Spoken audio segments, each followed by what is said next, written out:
This weekend marked 50 years since the death of civil rights icon Malcolm X.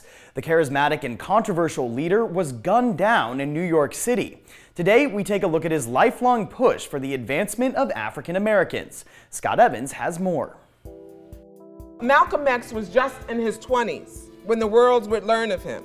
In front of a crowded theater at Delaware State University, author Ilyasah Shabazz kicked off Black History Month with a speech about civil rights activist Malcolm X. I had to halt everything, all my studies, all of my, activities and everything, and I just had to come here and listen to her speak. He committed to the defense of African Americans victimized by race discrimination. In public, she refers to him as Brother Malcolm. But here in her New York home, she knows him by a different name. Well, Malcolm X is my father. And now Ilyasah is trying to continue the work her father started many years ago. As a kid in the mid-1920s, Malcolm Little, as he was known then, grew up in Lansing, Michigan. What was this time period like for Black people in America? For the most part, you had a lot of Black people who lived in a community, and they didn't venture too far out of that community because if you did, someone could come and decide that they were going to lynch you, tie you up around the tree and hang you. They could do anything they wanted. There was no law that protected Black people. Ilyasah has written several books about the struggles her father faced growing up, detailing the murder of Malcolm's father by white supremacists, and how his family was a target because they fought for equality. From the loss of his father, the mother no longer with him, he's no longer with his siblings. So that's a painful situation. When you're in pain, sometimes you resort to a self-destructive behavior. You might start drinking, you might start smoking cigarettes, you might start smoking other things. And that's exactly what happened to Malcolm. That is, until the law caught up with him.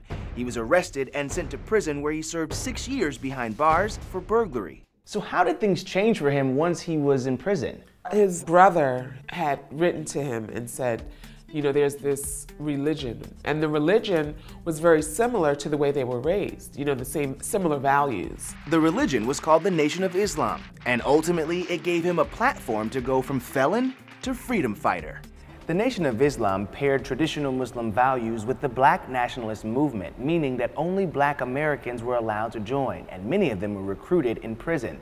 The organization promoted Blacks as a chosen people, deserving of their own government and land. And anything that's good for the Black community, the white man should realize it is good for his community.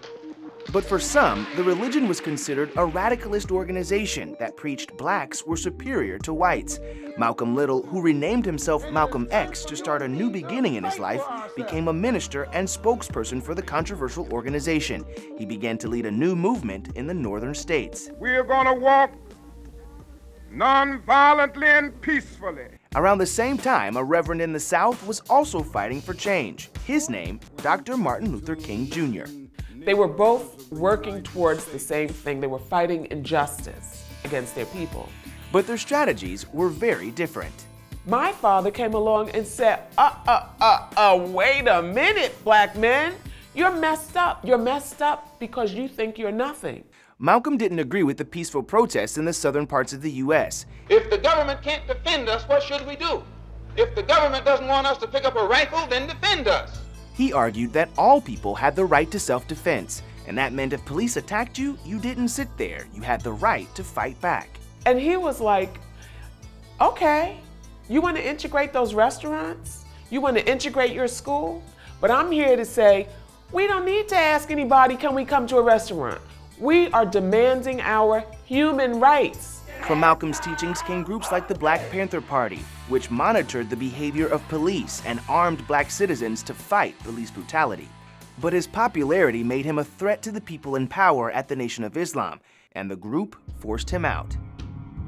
His faith led him on the spiritual journey to Mecca in Saudi Arabia, the holiest city in Islam. His pilgrimage showed him that people of all races could in fact come together peacefully. When he went to the Middle East, he was greeted as a dignitary, as a scholar, and to see that some of these people were white people who are respectful to you and loving towards you. You figure, oh, so it's not a Black and white problem, right? It's a problem in America. And so he changed his name once again. this time to El-Hajj Malik El-Shabazz, and he shifted his message to one that was more inclusive, though deepening the divide between him and the Nation of Islam. This represents the spot where on February 21, 1965, while giving a speech, Malcolm X was assassinated by members of the Nation of Islam, an organization he had represented for over a decade.